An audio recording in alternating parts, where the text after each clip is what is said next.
Hi, grade 7 students. How are you? We shall begin this week with your literature class. You still have me. I am Teacher Frances. Are you ready? Good to know. So, now bring out your things. You should have with you your student anthology book, your literary companion book, and your pen. Do you have them right now? Great. We are going to have another selection for this week, and it is entitled, read with me, Sundiata, Lion King of Mali. Alright, open your student anthology on pages 374 until 386.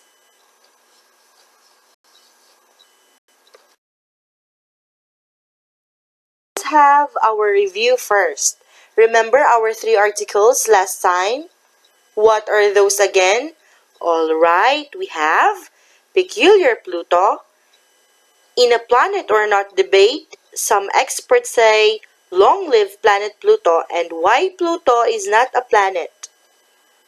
All of those refer to one topic, which is Great Pluto. And we also try to point out their similarities and differences to one another, especially the 2 things that you must consider in those 3 subtopics. Very good. The reason or the purpose and the audience. Good job. Let us now state our objectives for this day. Say, I can define the vocabulary in the story. I can tell the story elements. And I can mention the figurative language used in the story. As you open your student anthology book on pages 374 until 386, you will meet new set of words. Now, we are going to unlock them or give definition to each. Are you ready? So, for our first word, we have hideous. Say, hideous. Alright, it is an adjective which means very ugly or extremely unpleasant. Say, hideous. Next word, say, ridiculed. Alright, it is a verb which means made fun of or criticized. It is showing dismissive language or behavior. That's ridiculed. How about this word? Say, endures. It is a verb which means suffers through. It could be something painful or difficult. That's endures. Next, say, taunting. Taunting is a verb which means provoking or challenging or insulting someone with hurtful or unkind remarks. That's taunting. Next, say stature. Stature is a noun which means height, or it could also mean importance or reputation gained by ability or achievement. That's stature. Next, the word fray. Say, fray. It is a noun which means disorderly fight or struggle or a battle. That's fray. And for our last word, we have disheartened. Say, disheartened. It is an adjective which refers to having loss of hope, enthusiasm, and confidence. It also means being discouraged or dispirited. That's disheartened. Take your time in reading the new selection for this week. It's entitled Sundiata, Lion King of Mali, written by David Wisniewski. Get your student anthology and open it on pages 374 until 386. As a background, this story is a modern retelling of an epic. When we say epic, it is about a narration of the deeds and adventures of heroic or legendary figures or the past history of a specific country or nation. It is dated back to the 13th century and it is based on the life of Sundiata Keita. He is a West African king who founded the Empire of Mali in 1235. Sundiata's achievements are remembered today because of the oral tradition of storytelling. Oral tradition meaning this story is being passed from one generation to another. West African griots are cultural historians and storytellers who memorize their people's history and culture and pass the information down to the next generation. For centuries, griots have told the story of Sundiata. They may have exaggerated aspects of the tale by adding vivid descriptions and fantastic details, transforming Sundiata from a real man into an epic hero. Like most epic heroes, Sundiata is born under unusual circumstances, faces great challenges, travels widely, and becomes a legend.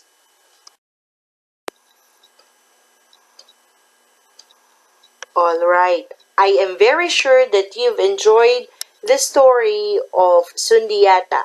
Now, take a look at your critical thinking questions found on your student anthology on page 387.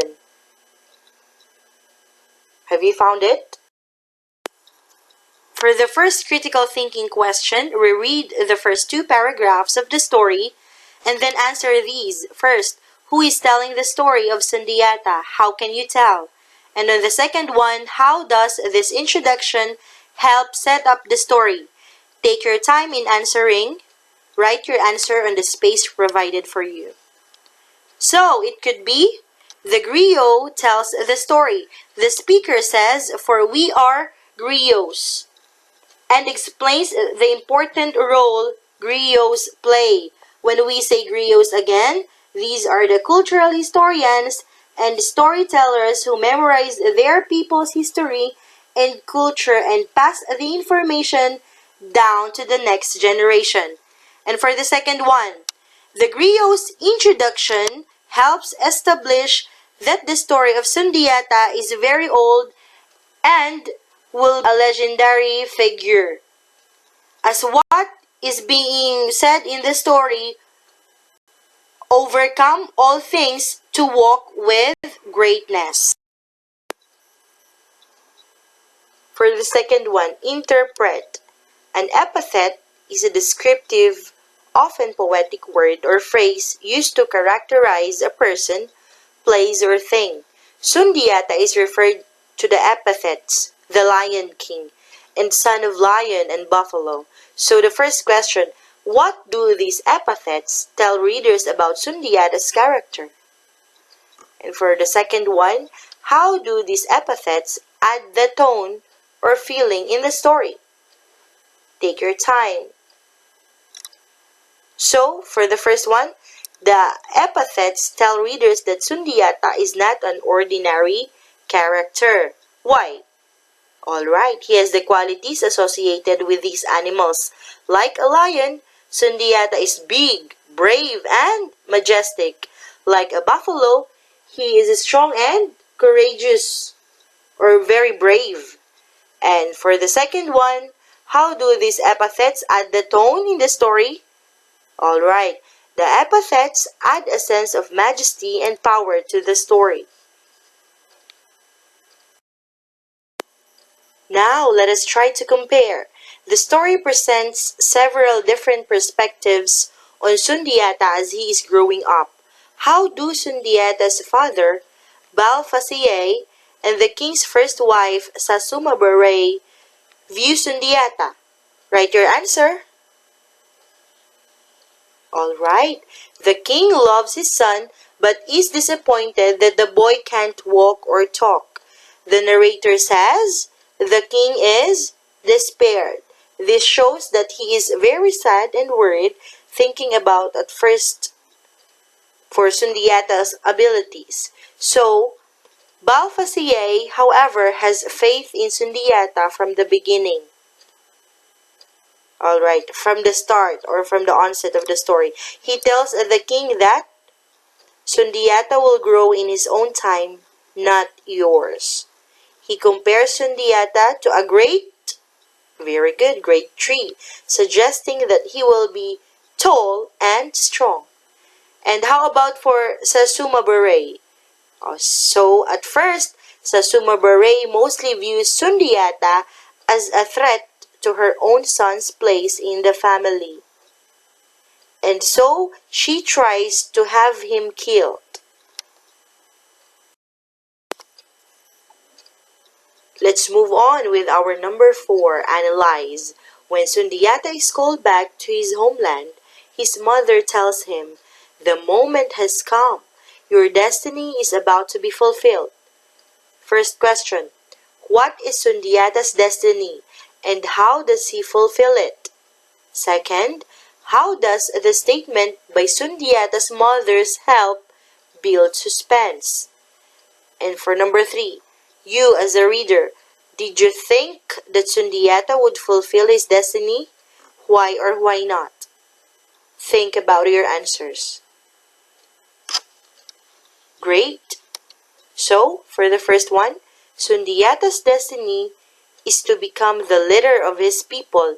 He fulfills his destiny by gathering an army, defeating his enemy, and ascending the throne he was denied after his father's death. How about for letter B? How does the statement by Sundiata's mother's help build suspense?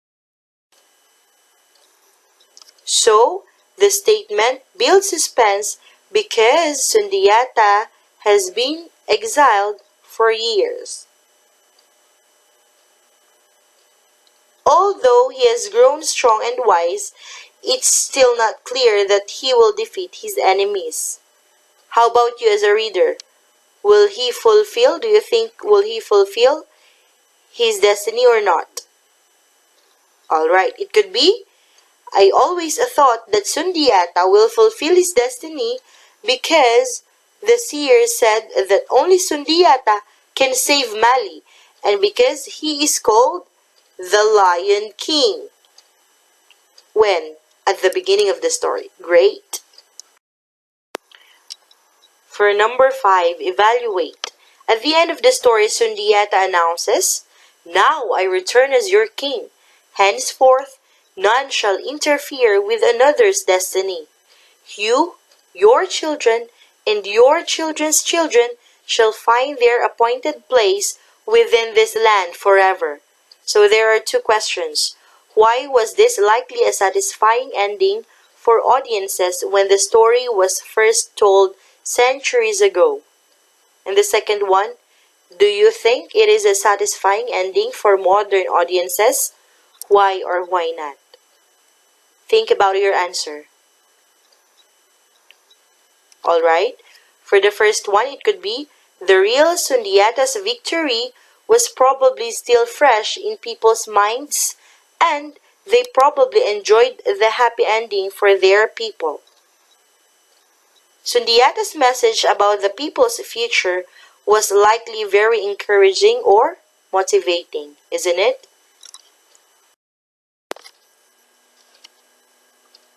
And about the ending for modern audiences, today's audiences have no actual memory of Sundiata's victory, but is still a good ending, isn't it?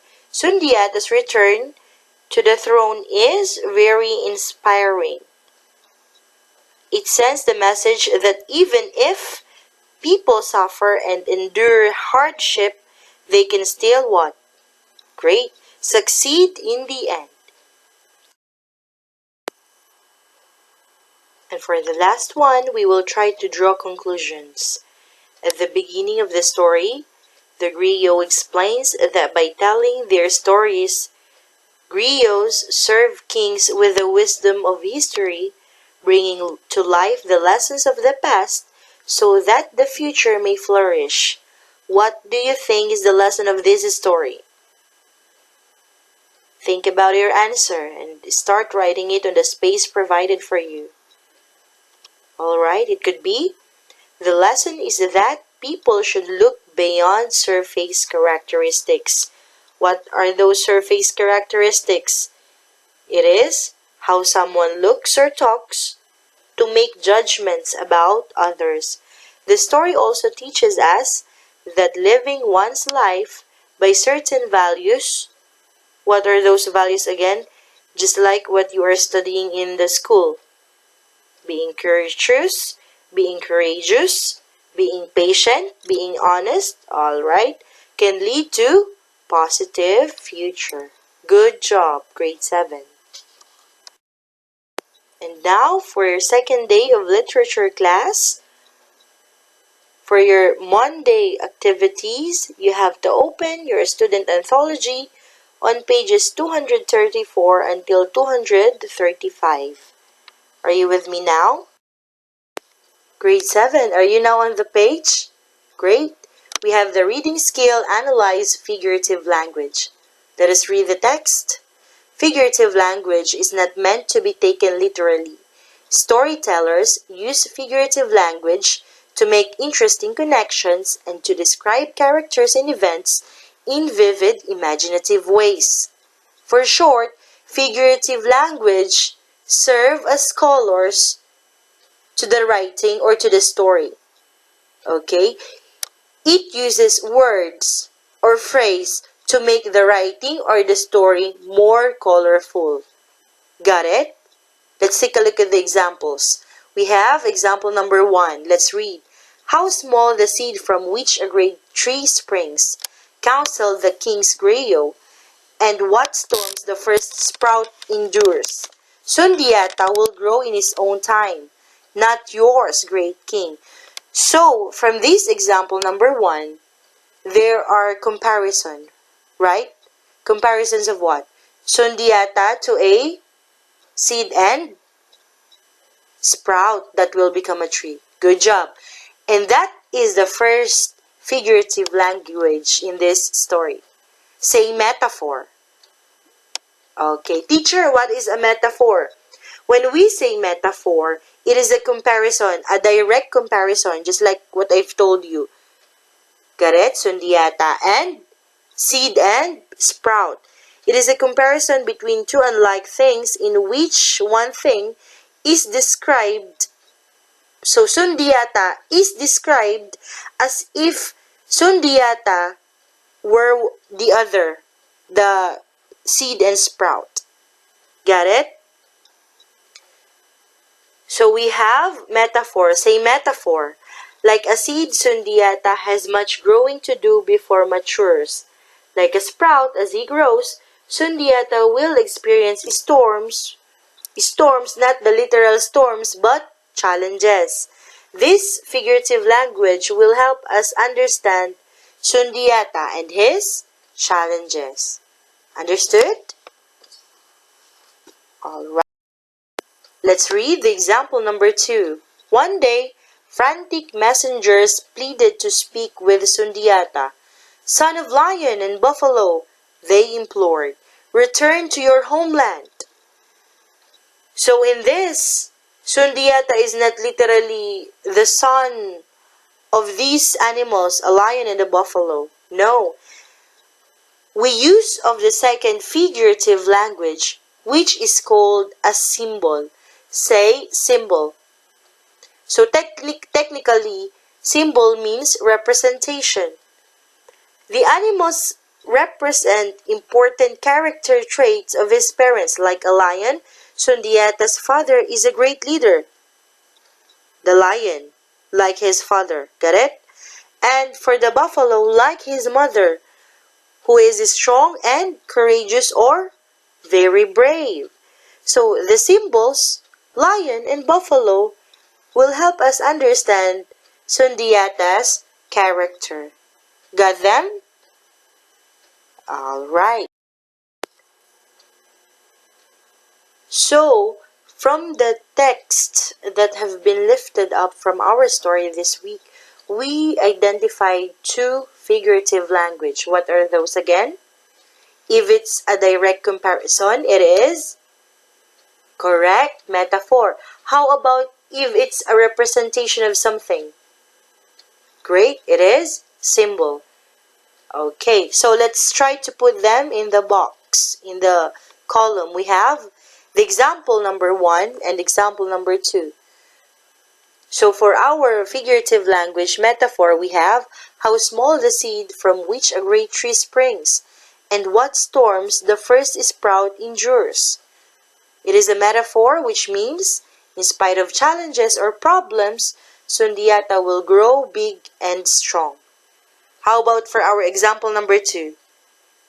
Okay, we have son of lion and buffalo, which is what figurative language? Alright, symbol. What does it mean? Sundiata is the important traits of both his parents. Traits or characteristics. Got it? Now, students, let us practice and apply what we have learned. We have to analyze figurative language. We are given instructions. Read the following excerpts from Sundiata, Lion King of Mali. Underline the figurative language you see.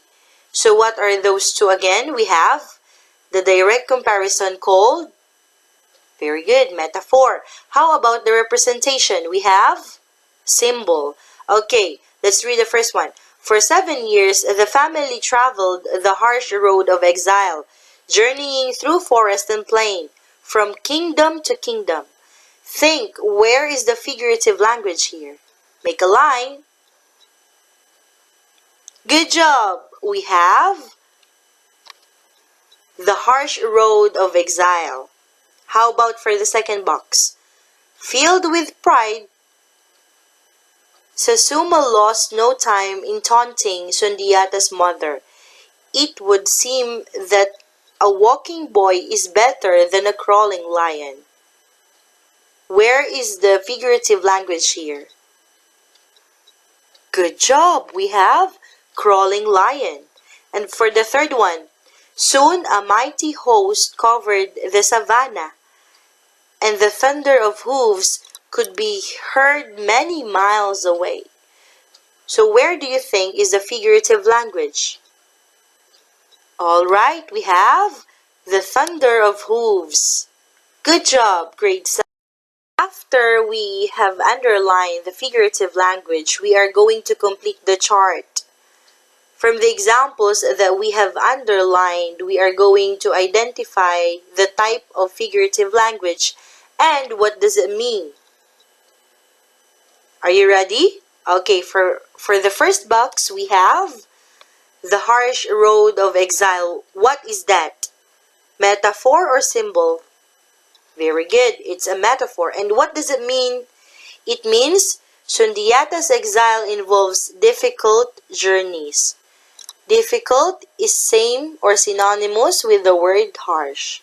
Got it? For our next box, a crawling lion. What is that? Metaphor or symbol? Of course, it's a symbol. What does it mean? Sasuma thinks Sundiata is weak. Okay? A symbol, a representation of crawling lion. It means being weak. Very good. And for the third one, the thunder of hooves. Is it a symbol or a metaphor? Great, it is a metaphor. What does it mean? The pounding of the horse's hooves is extremely loud. Good job. Alright, students, take note of this. Number 3 will serve as your homework. Complete it. The narrator calls Sundiata the Lion King. When they refer Sundiata as the Lion King, explain it. What figurative language is used? Is it metaphor or symbol? And answer, why is it effective? Got it? You can do it.